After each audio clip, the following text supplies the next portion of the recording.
Здравейте отново! Исках да заснема това видео още преди коледните празници, но не успях, тъй като имах супер много работни ангажименти. Но ето, че отделих малка част от един от почивните ми коледни дни, за да ви покажа някои мои любимци от последните месеци, като включа дрехи, аксесуари и някои други дреболи, които обожавам.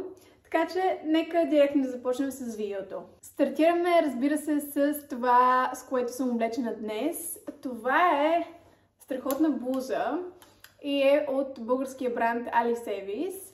А този панталон е жесток. Аз исках такъв панталон от известно време и си го намерих в COS.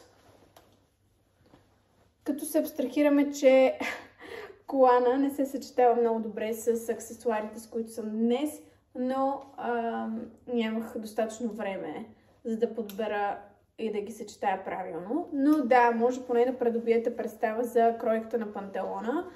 Той е широк панталон с ниска талия в размер 34. Може да си го поръчате онлайн. Аз го купих от магазина на COS в Амстердам. Следващата дреха, която аз не свалям, всъщност това кожено яке го нося почти всеки ден, не мога да се разделя с него, откакто съм го намерила. Интересна история, аз го намерих от гардероба на баба ми. Имаше две такива и аз избрах просто по-големия размер.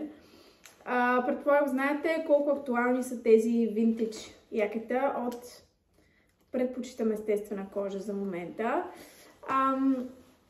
Той е оверсайз с един много красив силует, като тук има подплънки в горната част на рамената.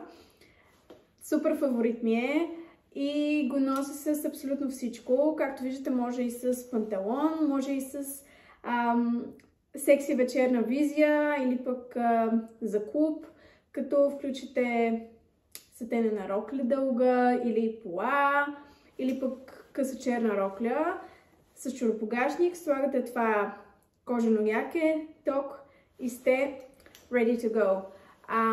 Аз нося това кожено яке и с дънки също. Обожавам. И примерно с каубойски бутуши. Да.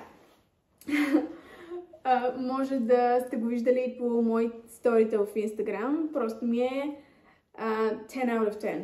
Супер фаворит. Вие ще помислите, че се шегувам, но следващата ми любима дреха от гардероба е ето това винтидж палто, което намерих в гардероба на дядо ми. Така, това е било работно негово палто с изключително красиви детайли. Материята е 100% вълна. Ето така изглежда. Виждате колко е красиво. В много актуален цвят за сезона. Тъмно кафяво. Това може да ви послужи и като fashion tip. Просто се отправете към гардероба на вашите дядовци, баби и се надявам да откриете същите находки като моите и да ги обичате толкова много, че да не може да се разделите с тях. Предпоследна дреха за това видео, това е този кашмирен пуловер от COS. Обожавам го, купих го заедно с този панталон, като перфектно се съчетават заедно. Исках този пуловер от известно време и е толкова мек. Вижте материята, малко по-детайлно. Отново може да се го поръчате онлайн, но аз го закупих от магазина в Амстердам.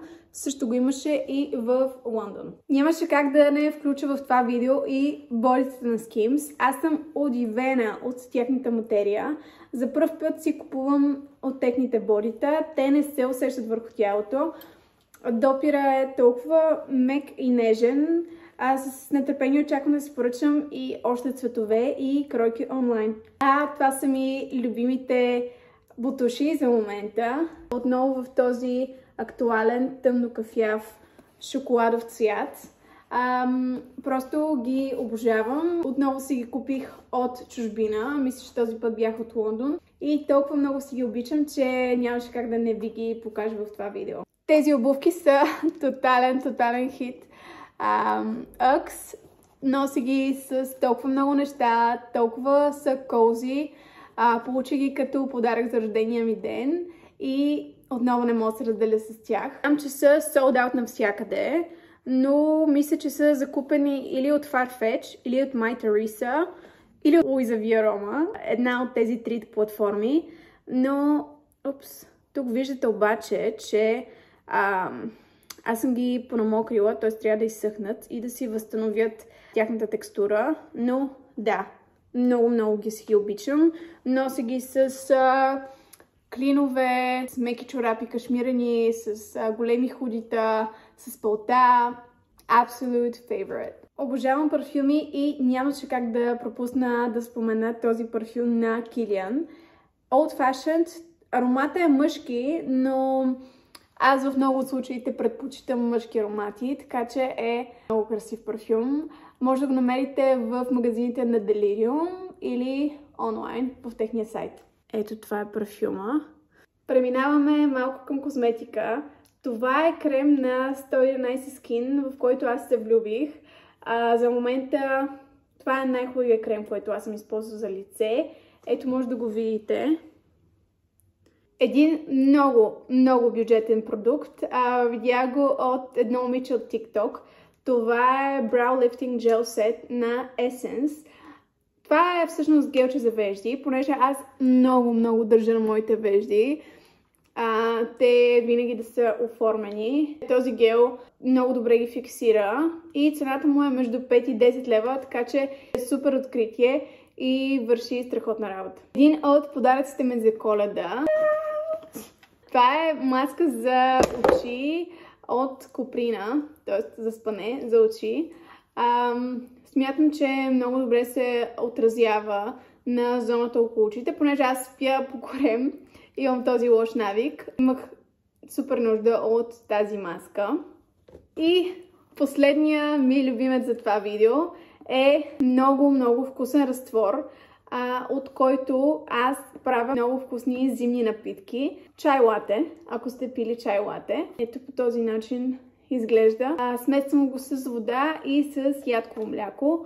И това всъщност ми е любимата напитка преди лягане. Поръчала съм го от EMAG онлайн. Това е и краят на днешното видео. Надявам се, че ви е харесало и че ви е било интересно. Ще се видим в следващото. Чао!